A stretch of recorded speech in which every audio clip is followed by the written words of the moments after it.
Devil fruits in One Piece are pretty simple. You eat the fruit, you get a magical power, and some of these powers are pretty straightforward, like just turning into an animal, while others are so incredibly confusing and complex that they feel like a whole different power system. In fact, even hardcore fans might not even realize that technically there are an incredible 11 different categories of devil fruits out there, each with their own unique rules, special abilities, and power-ups. So let's break down every single type of devil fruit in the story, starting off with some quick basics like, what is a devil fruit? Now, to put it simply, this is a real fruit that you can actually eat, with the only difference being that it has inherited a magical ability. And to get that power, all a character needs to do is take a single bite of that fruit and they will have that new magic ability until the day they die. Which is rather convenient because we're shown over and over and over again that these fruits taste like this guy after he ate the world's smelliest fruit. However, there's also some danger with eating a devil fruit as well, because first, it is really hard to know what power you might be going to get from a particular devil fruit. You might take a bite and get an awesome lightning power, or you might only be able to turn into a cute little dog. Plus, there's only one of each power all throughout the world technically, so sorry, you and your friends can't all be fire fruit users at the same time. The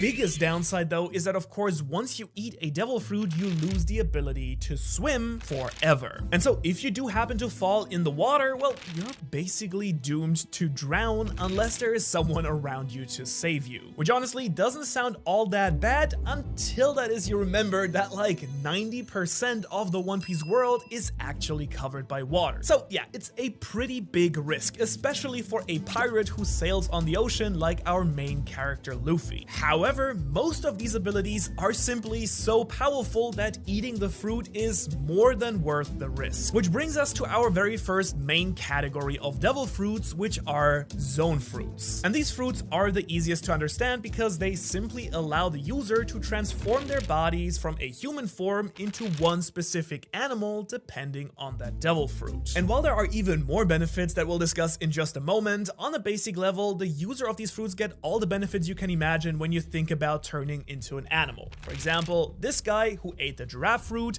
can now turn into a full-on giraffe and can bash people with his extra long neck. Or there's this guy who ate the falcon devil fruit, so naturally he can fly using his massive wings. However, that is only the most basic ability of this fruit type, because in addition to a full animal transformation, the user can also transform into a so-called animal-human hybrid form. Now, as the name suggests, this basically turns you into a combination of human and animal with many of your animal characteristics. For example, this guy who ate the leopard fruit. Here we can see him in his normal human form, then his full animal form,